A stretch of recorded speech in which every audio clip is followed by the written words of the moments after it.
अरे का ये ननदो। का भौजी? अरे कुल गांव के लड़किया स्कूले जाती तो के पढ़े ना जाए का। ना ये भौजी ना मन कहत पढ़े के। अरे काहे खातिर ना मन कहा था बताइबू कुछ। सुना बतावा। हरे मन उबिया गइल हरे करब ना पढ़ाई। सुनत हो ने भौजी? हाँ सुनत है बोला। मन उबिया गइल हरे करब ना पढ़ाई। हरे सीख हम जाबे भौजी सिलाई।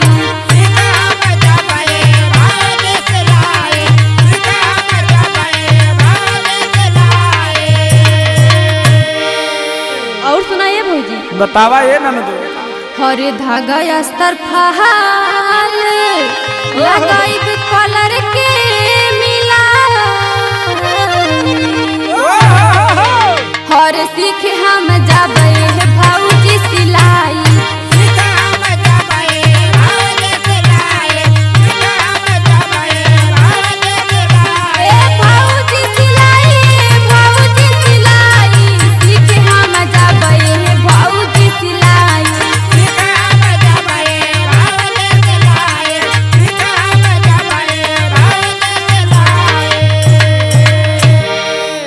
और सुनाइए भौजी। बतावा ये ननदो।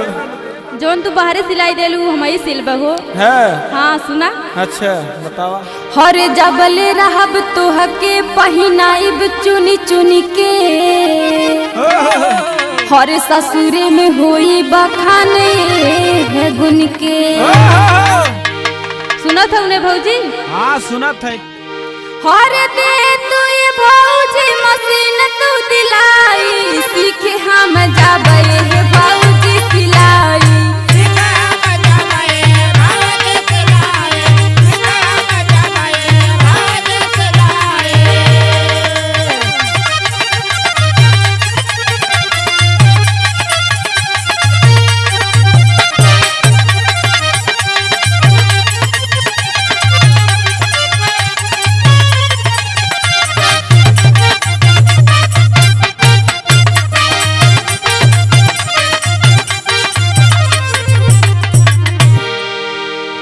और सुनाइए भौजी। सुनावा। हरे सूट सलवार भौजी घर ही बनाई। अपना त पहनब तू के पहनाई। सुनत हमने भौजी? हाँ हो।